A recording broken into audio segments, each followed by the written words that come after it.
Why not? LinkedIn's a Microsoft company now. Why not? What I'm going to be looking at here is that he's recently posted an article about Sideways Elevator of the Future. Let's go ahead and say view more. I can see all the different things he's posted. Your phone's your most vulnerable gadget, etc., etc. Let's just quickly roll down to the rest of his profile.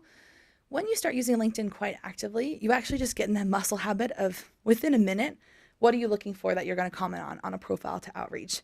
In this example, this chap here had already shared a couple of topics. He has a really long summary as well. Let's keep scrolling all the way down. This is my favorite part of the profile. Keep going all the way. We're seeing his education. Okay, keep going. Keep going. Project skills, honors, volunteer experiences. I mean, this guy has a real good profile. Go ahead, stop here. Stop here. Refugee Services New Zealand. Interesting. Volunteer program to help equip volunteers, skills and knowledge to provide newly arrived refugees with practical support. Really interesting. I mean, it's not necessarily relevant to our business outreach, but if I were to try and build a personal connection with him, if I was going to write an email to him, I'm probably going to comment on something like that. It's on your profile that you volunteered with New Zealand Refugee Organization. I find that super powerful, impacting, or really inspiring. Great work you're doing there. On a business note, wanted to reach out to do this. By and large, there's a lot of outreach, right? We know people are getting a lot of marketing outreach. Sometimes people are getting giant campaigns where they've been segmented just because they're CXOs or IT leaders or whatever. And so when you use LinkedIn, I think the name of the game is how do you prove to the person you are a real person, you read their profile, you have something interesting to say to them. It's not that this was a mass outreach that 1,000 CFOs got. You actually are building a human connection. LinkedIn isn't meant to be a sales tool. Wasn't why it was started. It was created as a networking platform. And so when you are using Navigator to do sales, you want to go in with the mind of networking. Always approach a client on LinkedIn in the same way that you would a mentor, a friend of friend, or looking for any business referral. You want to approach it in a very social, warm way. I've seen a lot of people fall down when they're too formal on LinkedIn. When you say something like, "Dear sir and madam, we are the Singapore's largest consultancy, blah, blah, blah, blah." And they're just basically like copying, pasting case study. Now, in-mails are best suited when you're warm, you're to the point, because the majority of in-mails are read on mobile. And when you have an ask, why are you reaching out? I've seen other people write in-mails where they basically give their whole pitch and then they say like, please let us know if you're interested in hearing more. Most people are gonna be like, no thanks. Or even if you say yes or no. What I always say is use in-mail as the open door, and then the minute you get a reply, get off in-mail. Get on a meeting, get on a call. I personally don't even like having tons of back and forth on in-mail. I just do it to pique their interest. And then I always say something like, okay, great, Fanny, what's the best way to get in touch? Is there a better email to work with or a phone? But what I'm using in-mail for is to find something in common or social or nice, and then give my quick business pitch, and then saying, well, we'd love to talk more about how we could support GM. Are you available for a quick call? You don't even have to do a huge business pitch. People aren't going to read them. You should do a quick introduction and then ask for time. Speaking of time, I want to move right along because there's a couple things I want to show you. We've looked at search. We've talked a little bit about in-mails. I'm going to send you all some in-mail guides as well. But ultimately, your Navigator experience should be pretty living and breathing. So if we go back to my home page, Mitch, here, what you'll see is that I have a news feed of updates from clients, from companies that I'm following. And I'm creating a version of LinkedIn that's relevant to me as a salesperson. And it's constantly updating from here on out. And really now it becomes what we're calling a system of engagement. A CRM, like Salesforce, like Dynamics, those are system of records, and they are very important. Phones and email are system of communications. I'd argue that in-mailing is a system of communication as well. But what we are trying to build as a business is what we're calling a system of engagement. What insights can you use to engage different people? Whether that's things like the things they share or the job changes they have, etc. Now, shifting gears a bit, I want to talk about Point Drive because it's brand new and it needs a little explanation. So Point Drive here is actually another app within Navigator, and you click into it, and your team would have just gotten access in May. And in short, the story of how it came to be at LinkedIn is we were their client. Point Drive was a startup in Chicago, and they sold to LinkedIn, and all of the sales team at LinkedIn started using this tool. And what it is a content aggregator that helps you basically package content for clients. So if you think about it, we had just found Charlene, I believe was her name with GM. Say we had a great meeting with her and she said, okay, send me more information. I want to know more. Historically, we'd say, okay, so we send an email, maybe we send them to our case study website, whatever. But once you package that content and send it out, we had no idea how it was engaged with. Did they view it? Have they looked at it? And so PointDrive actually allowed us to basically build what I call like a little microsite where I've picked what content I want to send to the client. Then I get a link, send the links here saying, here's all the content. And then I'm able to track all the insights on it as well.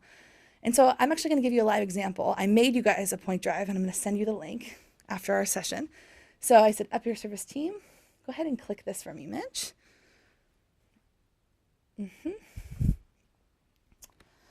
Essentially what it allows Sales Navigator users to do is create customizable presentations, as we call them, where you have a pretty beautiful UX experience, you have different imagery, it integrates with your LinkedIn profile to put your little name card there. And if you scroll down, I've written you a quick message saying, here's the content I wanted to share with you. And I've gone ahead and pre-uploaded these, but I picked different content and collateral that I wanted to upload. Now, for this session, it's a training session, so this could be very helpful for any trainings or work that you're doing with clients. The other use case is from a proposal perspective. So we've now all gotten in the habit when a client said, okay, we're ready to see a program option, we'll put the program proposal on PointDrive, then we pass them the link, because the viewer experience, if you go into preview, what will happen is they'll get the link, they'll click it, it'll prompt them either to log in with their LinkedIn or just to type their name. If they don't have a LinkedIn profile, they don't need one, but it'll prompt them to at least give their name. You will get a notification the minute they've logged in. It'll say Fenny is viewing your PointDrive. And this is what they're going to see. They're taken to this little landing page here. They can scroll down. If they click an asset here, view document, they're actually going to view the asset in PointDrive, and it's going to be the full content piece here. They can download it directly from there as well. And let's go ahead and click exit. If it's a video asset, they can directly watch the asset, but you pick as many as you want here. But I've used this for proposals where I've uploaded the proposal onto PointDrive, sent it over. Now, what's like the biggest indicator if a client is really interested? Are they viewing the proposal? Have they downloaded it? Have they forwarded that proposal onto other people? Because the minute they send on that link to someone else, you're actually notified as well that somebody else is viewing. So I'll tell you a personal story. I was waiting on a contract back or a proposal back and thought that the decision maker was sitting in Asia. And he's the regional MD. And he was taking a while. And I noticed on PointDrive that somebody in Boston was viewing the PointDrive. And it was somebody who was in sales operations, the global head of sales operations. So I thought, oh, who is this gal? Never even knew her, hadn't been involved in my client conversations. Probably should have been, because we need to know multiple people in these accounts. So the next day got into work, reached out to the Hong Kong-based MD. I said, how's the process going? Is there anyone we need to get involved from the US? Or anyone else that needs to be involved? And he said, actually, yes, I've gone ahead and sent on the proposal to Amy, who's going to be leading this from US. Yeah. So we've sent this out through PointDrive to our contact. Yeah. What options have they got to send it out to their internal people? Yeah. Would they use email with a link, or would they try and use PointDrive? What would they do? Most users would forward on the link. The question was, what options do our clients have to pass on the content? Most would just forward on the link, or they'd pass the link of the PointDrive. In theory, they could download this content, store it on the computer, and email it to somebody, but you'd be notified that it had been downloaded. But I've seen most users actually just send the link of the PointDrive on.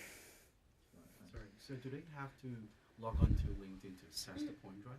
Great question. No. So either they're going to automatically log in LinkedIn, or they just type their name. So, and then heck, a user could type a fake name. They could say John Doe, but most people don't. And it does say this will be shared with Mac Whitmer. I'll give you another example of one that I'm living and breathing today. We had sent a proposal to an account at the end of last quarter, and the junior person at the account had come back saying, not a good time for us. We're not interested. We're like, darn. So then my senior was like, let's not take that no for an answer. Let's keep looking. Who else do we know in this account? We found out there was a new MD who was connected to somebody who sits on the same floor as me as LinkedIn. So I walked over. I was like, hey, how do you know this person? He said, oh, I used to work with him back at MediaCorp. I was like, awesome. Can you introduce us? And so he did. Client, this new MD, got back right away, said, happy to have time. So we thought, oh, great. We've totally jumped 3 levels. We don't have to work with the junior person. And so we have a meeting with him tomorrow Well, today, my junior who supports me said to me, Mac, guess who's viewing my point drive? Like, who? The junior gal at this company. So something's going on at this org because this point drive is being viewed several times by multiple people in this company, and we're meeting the MD tomorrow. And when you think about all these things it's telling us, I mean, we're just so much more better informed. Yes, there's like a little bit of me that's like, well, this is creepy big brother. We know so much of what's going on, but it's all about just staying informed on your buying cycles. Now we know that this junior marketing lady has already viewed the profile again. She's passed it on to an ops person, and the new MD has viewed it. So everybody's now back on board, or at least engaging. These are all buying signals and triggers that we want to look for. And vice versa. If I've sent out a proposal and nobody's viewed it at the client end, that's probably an indicator that maybe I need to be engaging them a little bit harder, or maybe they're not interested. So Point Drive is at your fingertips. Every Navigator user has access to this now. Highly recommend you play around with it. The cool thing as well is I don't have to recreate presentations every time. I can have team presentations. We can create some templates that the teams then just customize as they need. So if we go back, I know we're kind of a tight screen here. If we go back up to the top, all the way up, we can go into presentations. I'll have a set of my own presentations, and I'll have access to my team presentations. And you can click here and say team presentations. Show me everybody at my company's presentations, if they're public. I mean, users can say they don't want to share these with the team.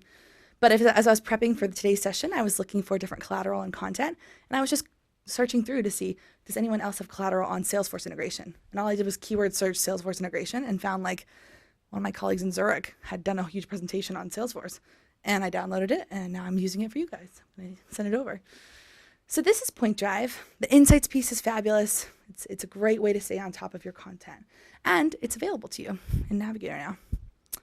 Any questions on Point Drive? And I want to have a quick time check. Mitch, what time is it? We are at time. Any questions? Is Yeah. there an asset treasure chest that you can create so that you can easily create Point Drive pages by just pulling this, and this? Great question. So asset treasure chest that we have. What I would say, what our team's doing, we don't have a database or repository of content.